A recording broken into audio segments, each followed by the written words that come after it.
नमस्कार दोस्तों, स्वागत है आपका हमारे चैनल न्यूज मार्केट्स 24 में। आज विदेशी बाजारों में तेजी और त्योहारी इजरायल और ईरान के बीच बढ़ते तनाव का असर भारत के बासमती धान चावल के बाजार पर दिखाई दे रहा है।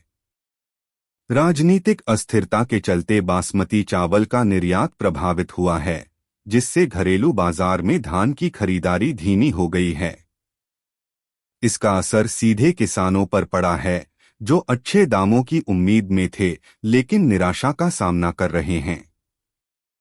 वर्तमान में देश के प्रमुख धान उत्पादक राज्यों में नई फसल की आवक तेजी से बढ़ रही है, मगर कमजोर भाव के कारण किसानों में नाराजगी है।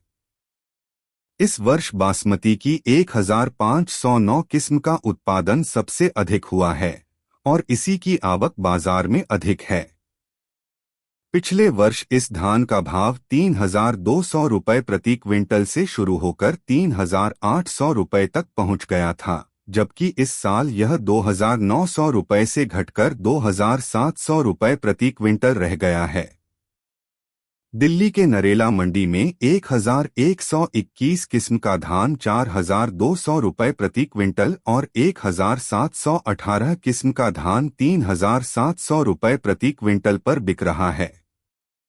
वहीं मध्य प्रदेश के दबड़ा मंडी में 1718 किस्म का धान 3200 रुपये और 1509 किस्म का भाव 2775 रुपये प्रति क्विंटल पर दर्ज हुआ।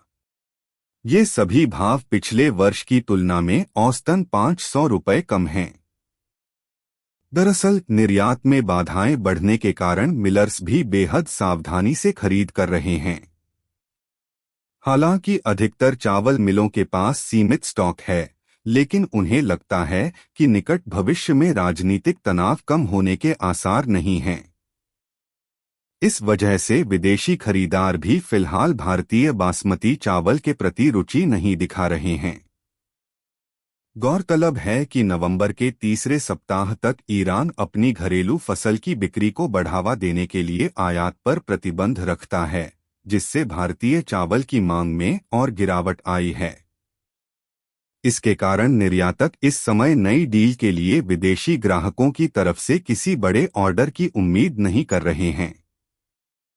हालांकि विशेषज्ञों का मानना है कि बाजार में अस्थिरता के बावजूद स्थिति में सुधार की संभावनाएं बनी हुई हैं।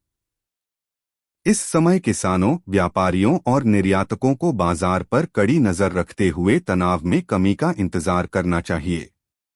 खबर में सिर्फ इतना ही। इसी तरह के न्यूज़ जानने के लिए हमारे चैनल को सब्सक्राइब करना न भूले और न्यूज़ मार्केट्स 24 देखते रहे।